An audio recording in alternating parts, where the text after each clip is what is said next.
Buenos días, mis hermanos, feliz sábado. Qué bonito himno, ¿no? De su vida me dotó mi Jesús. Amén. Bueno, oremos brevemente para comenzar con el repaso. Padre nuestro que estás en el cielo, santificado sea tu nombre. En este momento, Señor, nos ponemos en tus manos para que nos dirijas en este repaso, Señor, que nosotros podamos recordar todo eso que hemos estudiado y que, por supuesto, cada palabra la grabes en nuestro corazón. Guíanos y bendícenos porque todo te lo pido en el nombre de Jesús. Amén. Bueno, la lección de esta semana se titula La decisión.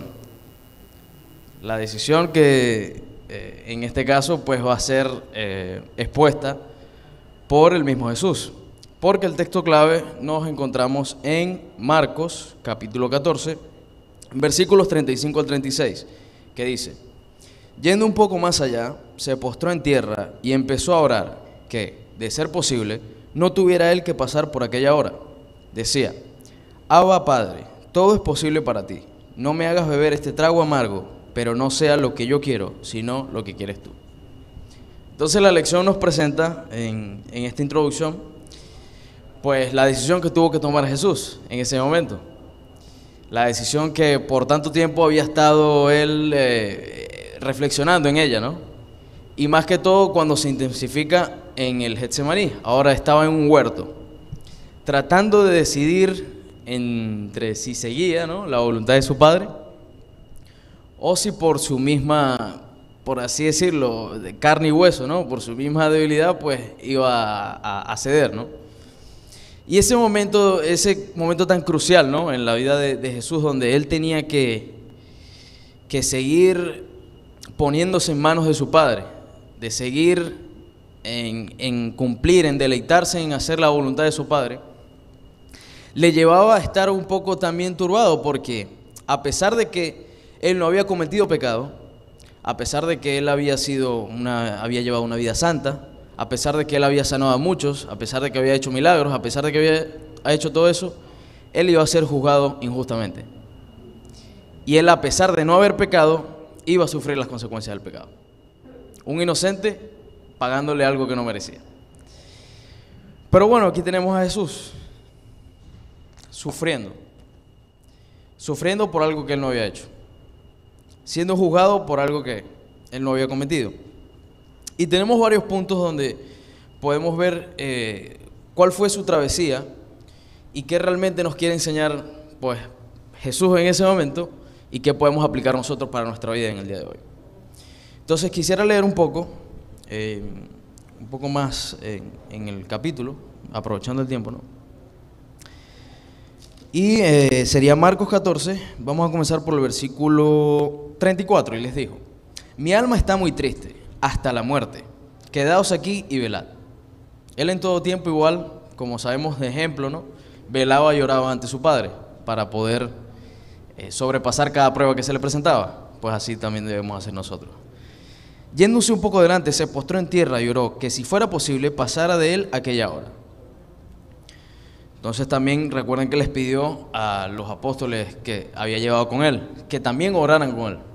Vemos la importancia de la oración, ¿no?, la importancia de estar siempre en constante comunión con Dios. En el 37 dijo: vino luego y los halló durmiendo, y dijo a Pedro: Simón, ¿duermes? ¿No has podido velar una hora? Velad y orad para que no entréis en tentación. El espíritu a la verdad está dispuesto, pero la carne es débil. Otra vez fue y oró, diciendo las mismas palabras. Al volver, otra vez lo halló durmiendo, porque los ojos de ellos estaban cargados de sueño, y no sabían qué responderle. Vino la tercera vez y les dijo: dormid ya y descansad ya. Basta, la hora ha llegado. He aquí el Hijo del Hombre es entregado en manos de los pecadores. Levantaos, vamos, ya se acerca el que me entrega. Entonces ustedes se pueden imaginar, ¿no?, un ser tan perfecto, reflejado ahora en un cuerpo humano. Él podía ser, tenía la capacidad, ¿no?, de hacer lo que fuera, porque su Padre es Dios, ¿no? y le podía pedir lo que él quisiera. Pero fíjense lo importante que dice: Padre, si pase de mí esta copa, pero que no sea lo que yo quiero, sino lo que tú quieres. Padre, que se haga tu voluntad. Yo quiero, si fuera posible que pase de mí, que yo no pase este trago amargo, porque además ni lo merezco tampoco. Pero él se sigue poniendo en las manos de su Padre. Él se sigue poniendo a voluntad de su Padre, porque sabe que sus planes siempre son perfectos. Y a pesar de que él sintiera esa separación, ¿no? Porque al final del día el estar, esto que conllevaba consecuencia del pecado, pues significaba no estar protegido por Dios. Y significaba ser perseguido, ser vituperado, ser arrastrado como lo arrastraron a él. Y eso no te hace sentir cerca de Dios, ¿cierto? Pero entonces él se atrevió a soportar todo eso porque, fíjense algo muy bonito, que toda la Escritura siempre cuando estudiamos se presenta y se manifiesta en cada acto que hace Jesús. Porque él, por amor, tuvo que soportar todo lo que le hicieron. ¿Y qué dice del amor? El amor todo lo soporta y no busca lo suyo. Definición de lo que es nuestro magnífico Dios. Ahora, yo quisiera estudiar un poco más acerca, quisiera expandir un poco más en lo que es en lo que es la experiencia que pasó Jesús en ese momento, pero explicándolo desde un punto de vista diferente. Vamos a irnos a otro punto, quizás cerca de ahí, ¿no? Para entender luego después todo el concepto. Fíjense lo que dice aquí, ¿no? Nosotros en la experiencia de Dios, si nosotros miramos desde otro punto de vista diferente y analizamos lo que pasó él en ese momento y qué significó su sacrificio, pues podamos quizás darnos cuenta de otras muchas cosas que no están ahí a solo, porque ya la historia ya la sabemos. Pero en el momento en que evaluamos lo que pasó Jesús en ese momento, y cuando la Escritura dice muchas veces que Él entregó su vida por nosotros, no fue que le castigaron a Él por nosotros, no fue que Él fue sacrificado por nosotros, sino que Él entregó su vida por amor a nosotros. Yo me quisiera ir en este momento a Isaías 53, Salmo 69, 26. Vamos a irnos primero ahí. Salmo 69, 26. Déjenme buscarlo aquí rapidito. Salmo 69, versículo 26. Aquí lo tenemos. En este salmo, fíjense el título que dice: un grito de angustia al músico principal sobre el libro Salmo de David. Aquí obviamente vamos a encontrar ciertas similitudes entre lo que decía David en este momento y Jesús. Pues recuerden que David, humano, obviamente tiene sus cosas también, no vamos a agarrar todo, es un tipo, como podemos decir. Dice: sálvame, oh Dios, porque las aguas han entrado hasta el alma. Estoy hundido en cieno profundo, porque no puedo hacer pie. He venido a abismos de aguas, y la corriente me ha anegado. Cansado estoy de llamar, mi garganta se ha enronquecido. Han desfallecido mis ojos, esperando a mi Dios. Se han aumentado más de los cabellos de mi cabeza los que me aborrecen sin causa. Se han hecho poderosos mis enemigos, los que me destruyen sin tener por qué. Y he de pagar lo que no robé. Dios, tú conoces mi insensatez. Esto lo dice David, evidentemente, no lo hacemos todo tan literal. Y mis pecados no te son ocultos. No sean avergonzados por causa mía los que en ti confían, oh Señor Jehová de los ejércitos. No sean confundidos por mí los que te buscan, oh Dios de Israel, porque por amor de ti he sufrido afrenta. Confusión ha cubierto mi rostro. Extraño he sido para mis hermanos y desconocido para los hijos de mi madre, porque me consumió el celo de tu casa. Y los denuestos de los que te vituperaban cayeron sobre mí. Y aquí más adelante dice: puse además cilicio por mi vestido, y vine a hacerles por proverbio. Hablaban contra mí los que se sentaban en la puerta, y me zaherían en sus canciones los bebedores. Pero yo a ti oraba, oh Jehová, al tiempo de tu buena voluntad. Oh Dios, por la abundancia de tu misericordia, por la verdad de tu salvación, escúchame. Sácame del lodo, y no sea yo sumergido. Sea yo libertado de los que me aborrecen y de lo profundo de las aguas. No me anegue la corriente de las aguas, ni me trague el abismo, ni el pozo cierre sobre mí su boca. Si nosotros entramos más ahí, ¿no? Siempre hace referencia al abismo, a las aguas, a las profundidades de las aguas. ¿Y qué hace Dios con los pecados? A las profundidades de las aguas. Fíjense lo que pasa, que está sobreviviendo sobre él todo el pecado. Hay un ejemplo de Jesús aquí. Ahora dice: no escondas de tu siervo tu rostro, porque estoy angustiado. Jesús estaba angustiado. Apresúrate, óyeme, acércate a mi alma, redímela, líbrame a causa de mis enemigos. Tú sabes mi afrenta, mi confusión, mi oprobio. Delante de ti están todos mis adversarios. Fíjense que aquí también nos dice, habla de lo que pasó con Jesús, ¿no? Me pusieron además hiel por comida, y en mi sed me dieron a beber vinagre. Hay un tipo ahí de Jesús, por eso podemos verlo, ¿no? Sea su convite delante de ellos por lazo, y lo que es para bien por tropiezo. Sean oscurecidos sus ojos para que no vean, y haz temblar continuamente sus lomos. Claro, esto lo decía David a sus enemigos, pero ya después nos vamos a dar cuenta qué le decía Jesús a sus enemigos, pero nos vamos a dar cuenta, ¿no? Ahora fíjense, realmente el versículo que yo me quería centrar aquí dice, porque persiguieron al que tú heriste y cuentan del dolor de los que tú llagaste. Esto refiriéndose quizás un poco a Jesús. Ahora, hay una perspectiva que nos dice que quizás la copa de ira que estaba viviendo, o la copa que estaba viviendo Jesús, es la copa de la ira de Dios. Si nosotros vemos solo literalmente eso, podemos ver que Dios le está poniendo los pecados a su Hijo para que sufra, en un solo sacrificio. ¿Pero es eso realmente lo que significa? Quizás yo les pueda brindar otra perspectiva acerca de eso. Porque fíjense lo que pasa. Si nos vamos a Isaías 53:4, vamos a tener una diferente perspectiva. Porque a pesar que dice que es la copa de la ira, fíjense lo que dice aquí. Ciertamente llevó él nuestras enfermedades y sufrió nuestros dolores, y nosotros le tuvimos por azotado, por herido de Dios y abatido. Eso es lo que nosotros lo teníamos, dice, en un tiempo pasado. Ahora fíjense lo que dice.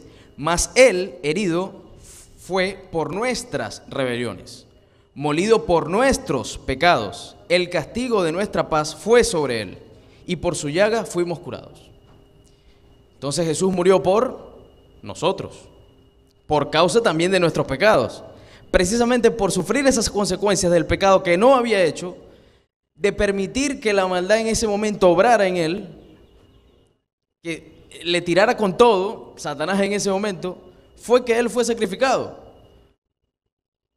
Pero la copa de la ira de Dios parece indicar otra cosa, porque fíjense lo que dice en este momento. Cuando habla acerca de, déjenme ver si lo tengo por aquí.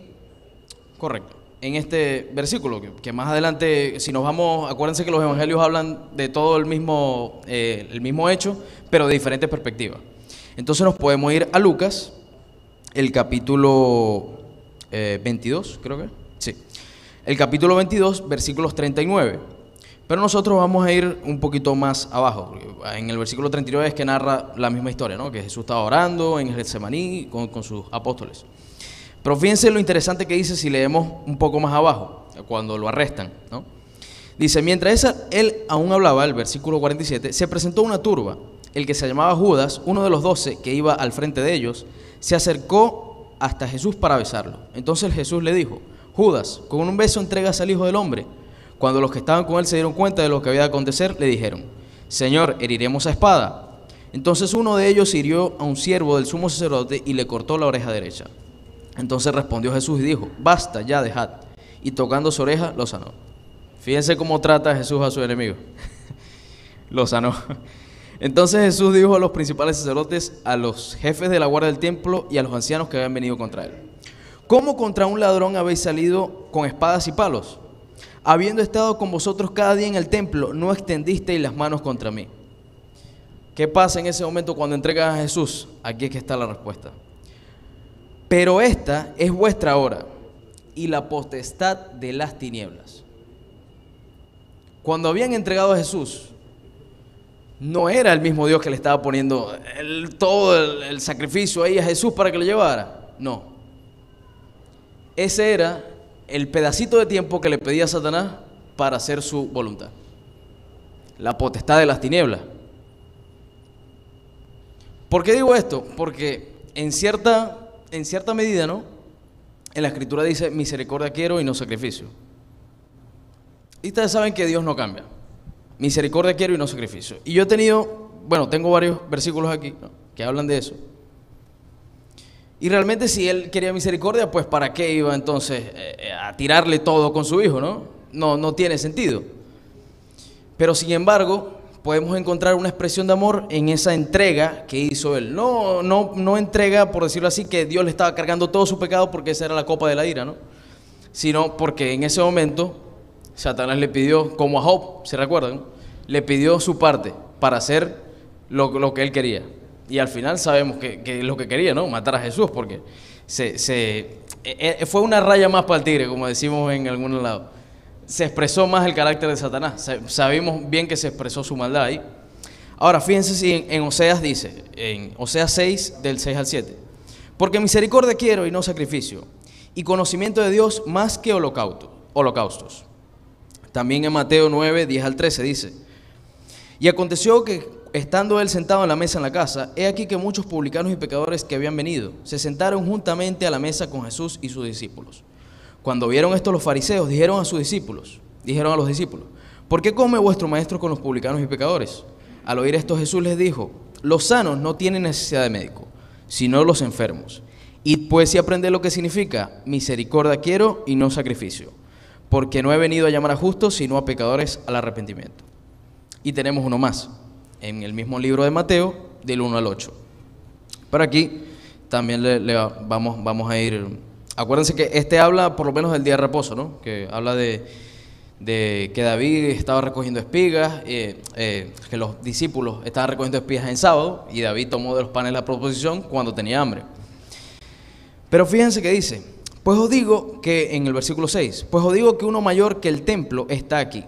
Y si supiese qué significa misericordia quiero y no sacrificio, y aquí es donde viene el punto chocante que me mostró, ¿no?, lo que significaba esto. Si supiese qué significa misericordia quiero y no sacrificios, no condenaríais a los inocentes. ¿Jesús qué era? Un inocente. Y lo estaban condenando.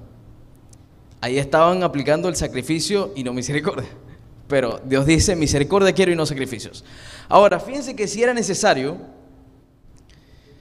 que tenían que matar al Hijo del Hombre porque sí, Dios dice que es necesario que muera, es necesario que lo entregue, porque Él, por amor, se está entregando.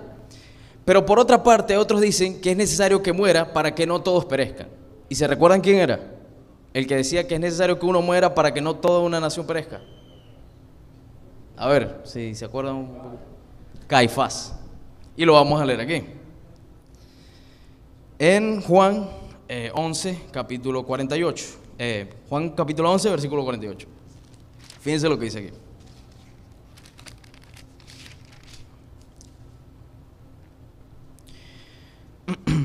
Entonces muchos de los judíos, versículo 45, que habían ido a acompañar a María y vieron lo que había hecho Jesús, creyeron en él. Pero algunos de ellos fueron a los fariseos y les dijeron lo que Jesús había hecho. Entonces los principales sacerdotes y los fariseos reunieron en el concilio y dijeron, ¿qué haremos? Pues este hombre hace muchas señales. Si lo dejamos así, todos creerán en él, y vendrán los romanos y destruirán nuestro lugar santo y nuestra nación. Entonces Caifás, uno de ellos, sumo sacerdote aquel año, les dijo, vosotros no sabéis nada, ni os dais cuenta de que nos conviene que un hombre muera por el pueblo y no que toda la nación perezca. Esto no lo dijo por sí mismo, sino como era el sumo sacerdote de aquel año, profetizó que Jesús había de morir por la nación. Y no solamente por la nación, sino también para congregar en uno a los hijos de Dios que estaban dispersos. Así que desde aquel día acordaron matarlo. Es decir, que si nosotros decimos, ¿no?, que realmente sí tenía que ser sacrificado, pues entonces Caifás es el héroe, porque Caifás quería matarlo. Pero realmente vemos que él está aplicando sacrificio quiero y no misericordia, porque él está matando a un inocente. Él está condenando a un inocente. Y esa fue la posición que quiso tomar él. Pero ¿qué hace Jesús con los inocentes? Y es aquí donde está la cosa. Cuando lo estaban sacrificando a Jesús, ¿qué le estaba diciendo a los que estaban ahí? ¿Cuáles fueron las palabras que él dijo? Perdónalos porque no saben lo que hacen. Él lo tenía por inocente a ellos. Y en vez de sacrificarlo, misericordia. Es lo maravilloso de nuestro Dios. Es lo maravilloso de poner a Jesús en cada versículo, porque Él es la luz que nos muestra realmente qué es lo que quiere decir el texto. Y más allá de eso, ustedes dirán, pero bueno, ¿cómo que inocentes? Ellos estaban ahí, estaban convencidos que querían matarlo. Pero si nos damos cuenta del líder, de quiénes estaba detrás de ese movimiento, Caifás, en este momento, o bueno, el mismo Satanás sabemos que estaba detrás de todo eso, pero fueron engañados. Entonces, ¿cómo podemos decirle que eran culpables si realmente no se le mostró la verdad como era? Y por eso Jesús los tuvo por inocentes, porque realmente ellos estaban siendo engañados por el mal. Además, era la gracia de Dios. O sea, en ese momento todavía tenían oportunidad, aunque lo hubieran crucificado, de haberse arrepentido. Y Dios nos ve con esa posibilidad desde Juan 3:16, que puede arrepentirse aquel que cuando ellos habían tenido revelación de Dios en la persona de Cristo. De nuestra mejor versión. Sus corazones con sus intereses. O sea, en cierta medida tenían su culpa, pero tenían la posibilidad de arrepentirse. Claro, claro. Entonces, en ese momento, nosotros podemos ver cómo trata Jesús, ¿no?, a sus enemigos, cómo quería tratar, estos personajes a sus enemigos. Ahora, para ir cerrando un poco, ¿no?, que dejamos un poco el tema de la ira de Dios por ahí, quisiera ir a 1 Tesalonicenses 2:16, que fíjense que habla de la ira, ¿no? A ver, 1 Tesalonicenses 2:16. Y dice, bueno, puedo ser desde el 15. Los cuales mataron al Señor Jesús y a sus propios profetas, y a nosotros nos expulsaron, y no agradan a Dios, y se oponen a todos los hombres, impidiéndonos hablar a los gentiles para que éstos se salven. Así colman ellos siempre la medida de sus pecados, pues vino sobre ellos la ira hasta el extremo. ¿La ira de Dios qué significa? La separación de Dios. Dios te quita Dios se aparta y deja que las consecuencias de los pecados vengan. ¿Qué pasa? Que la copa que estaba viviendo Jesús era esa. Pasa que él no había pecado, pero las consecuencias las estaba sufriendo, porque ya Dios, por su mismo amor, por el mismo amor que nos tenía cada uno, Él tenía que dejar que eso pasara. Por el mismo amor que le tenía a su enemigo, Satanás, por utilizando ese punto, nosotros humanamente podemos decir punto débil, pero es que el punto mejor de Dios, la perfección de Él es eso, la libertad completa. Y por eso Satanás hace uso de esa libertad que le dice, mira, me amas, bueno, hazme hacer lo que yo quiero. Y ahí termina la potestad de las tinieblas, como estaba diciendo. Ahí era el tiempo. Pero vemos que es más perfecto todavía, porque eso hizo que más se expresara el amor que tenía Dios para con nosotros, Jesús por cada uno de nosotros, por su criatura, por su hechura, por lo que Él había hecho, que Él tuvo que soportar todo lo soporta, no busca lo suyo, no es jactancioso, no se vanagloria. El amor todo lo puede, todo lo soporta, lo tuvo que soportar. Y ahí podemos ver más expresado el amor de Dios.